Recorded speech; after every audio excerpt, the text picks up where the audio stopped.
В мыслях сомнения, в сердце волнение.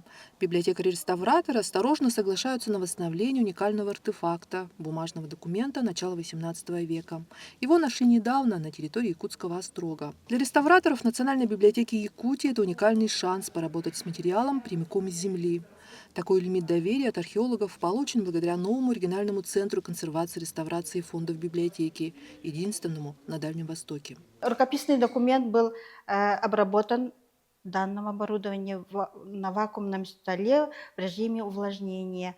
Дальше провели механическую очистку. Можно сказать, что мероприятия по консервации документа прошли успешно. Бумага – материал, пожалуй, наиболее уязвимый в борьбе со временем. Продержаться письму 3 с лишним века помогли вечная мерзлота и исключительный случай. Замурованное в плотную ткань, обильно промасленное, оно законсервировалось словно по заявке археологов.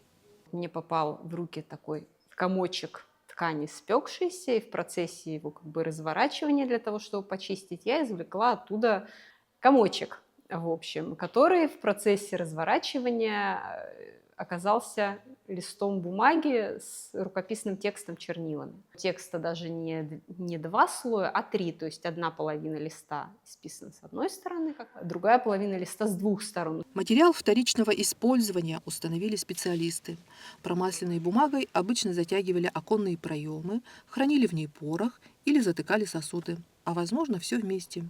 Главное, бытовые нужды помогли уцелеть написанному тексту. Это обращение в адрес архимандрита Феофан.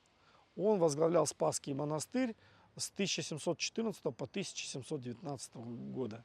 И по содержанию документа это обращение за благословение. Обычно такое просили, когда собирались возвести храм, поставить часовню, поставить поклонный крест, либо направить священника. Я вообще в своей практике не встречал в археологических коллекциях бумажные документы такой сохранности и такой полноты текста. Этот бумажный документ, уцелевший чудом, продолжил серию научных открытий, сделанных на территории Якутского острога. Раскопки, начавшиеся прошлым летом, потрясли сначала берестяными грамотами об исачных делах, коллекцией китайского фарфора, а теперь посланием духовного содержания.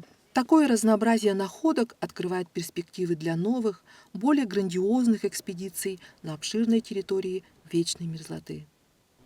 Татьяна Павлова, Аина Прибылых, Петр Егоров, Михаил Соловьев, Медиацентр Национальной библиотеки Якутии.